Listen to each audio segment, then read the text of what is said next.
Happy Friday and happy Mother's Day weekend, everyone. I am recording this on Thursday because I'm hoping that as you watch this, I'm either having lunch with my mother, as we do most every Friday, or I'm getting ready to. I love Friday lunches with my mom. It's where we go shopping, and by shopping, I mean grocery shopping. And we sit there having lunch and solving the world's problems, so you're welcome. I want to talk today in this Mother's Day edition of my vlog about my journey with motherhood and how it's prepared me in some ways to write the book I am getting ready to write. And I'm not talking about Jersey 6, that's with my editor, you'll get that in June, and it's all the things I promised it would be and more. But I'm preparing to write the book called Perfectly Adequate. A friend of mine titled the book. I told her to come up with a title. She came up with this one first. I told her to stop coming up with titles. That was the one, Perfectly Adequate. Now, I usually do some research for books, but I'll do a little start the book because I'm such a pantser, and then I'll just kind of research throughout the book.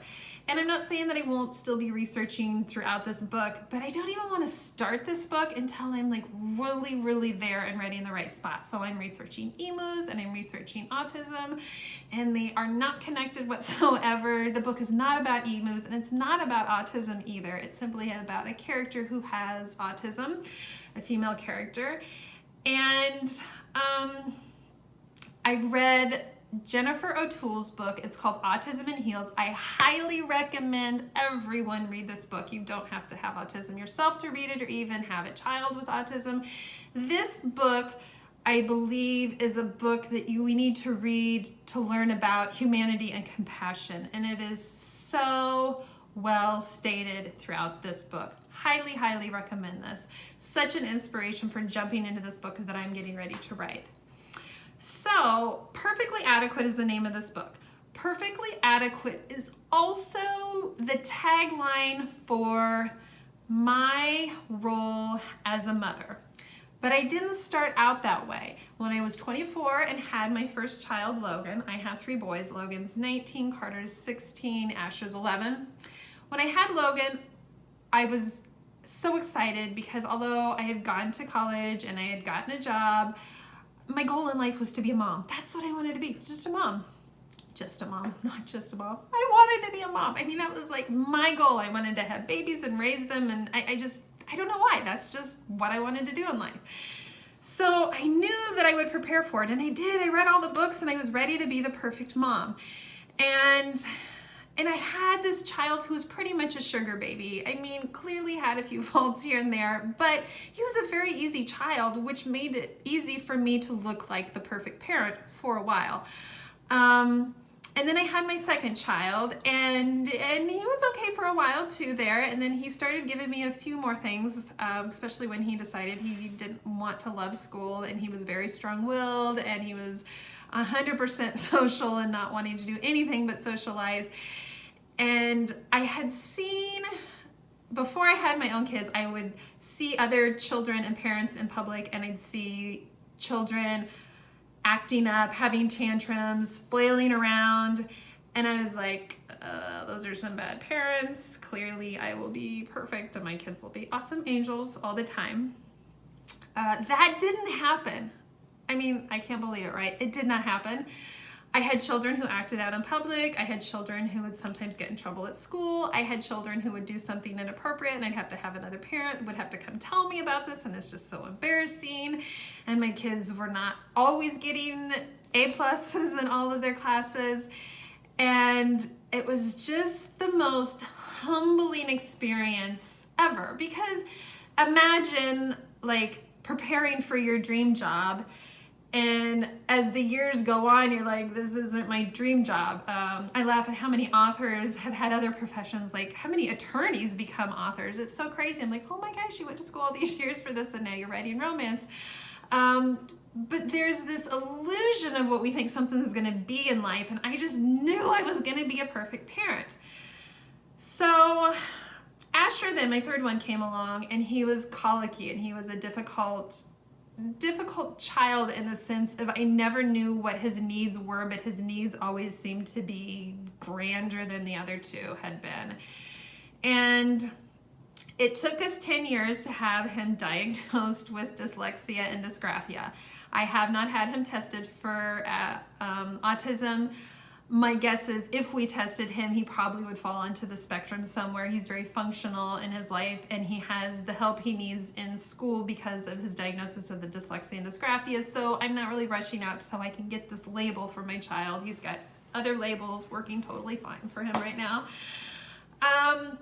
But somewhere in this, it's like I had to step back, and it was so humbling, and I just was angry with myself for every second that I judged anyone else for absolutely anything. Because I can definitely say the more I learn, the less I know. And I feel like that's really the definition in some ways of wisdom. I feel like in my 40s, I am definitely gaining this wisdom, and it's made me humble, and it's made me more compassionate, and it's made me more caring. And I didn't think in some ways that I could be more so of any of this until I read here this past week, Autism in Heels, and I had these aha moments. And in some ways, I feel like in parts of those books, I met my child. I met somebody else in my life. I met part of a friend. I can't even explain it. It's just a book that you would have to read. So because I want this book that I write to in some ways be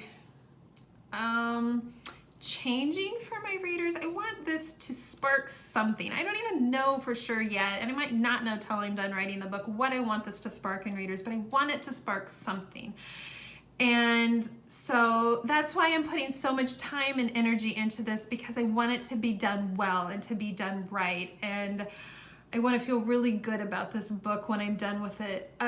Not just that it's some amazing romance or that I have the best book boyfriend ever or anything like that. I want it to be more. I felt like Look the Part was more. I want this to be Look the Part and maybe more than that. So I do believe that we are here to lift each other up as friends, as women, as moms, as dads, as whatever.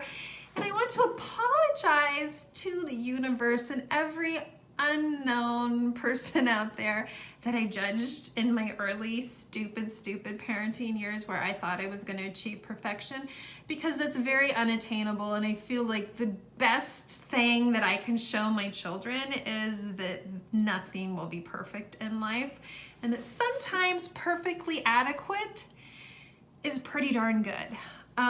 So I am so excited not only about the title of this next book, I'm excited about the subject matter about this next book, and I am going into this book with so much enthusiasm, and yet I haven't written a single word. I wrote the title, but I just, it's like I know, it's like getting ready to paint something that you think could be really amazing and profound, and like you're afraid to make that first stroke. That's me with this book. Like I think I was meant to write this book. I'm gonna get really sappy and spiritual somehow here, so we'll like rein it back a little bit. So anyway, I just want to tell everyone out there who is just trying their best that that's good enough. That's perfectly adequate. I love you. You are my village. You are my readers. You are my friends. And you are perfectly adequate. I can't imagine asking for more.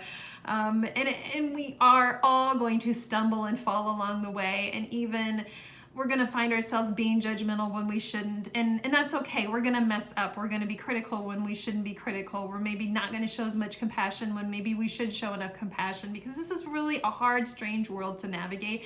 And now that we are throwing in to this spectrum of humanity so many different personalities and levels of compassion that people have for reasons that are maybe nothing that's their fault, because we perceive them to be faults, but we need to always think the best of other people. Even in the worst times, we need to always think the best of other people.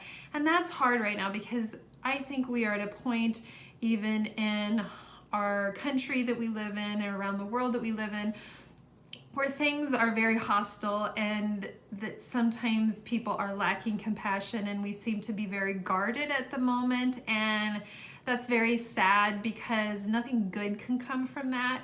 So go out there there and be kind to one another. Hug all these amazing women who are doing their best and being perfectly adequate at one of the hardest jobs in the world. And be nice. Be nice. I sound like Ellen DeGeneres, but go be kind, be nice. Have a wonderful Mother's Day weekend. I cannot wait to bring you these upcoming books. I'm just so excited. I love all of you. Have a good weekend.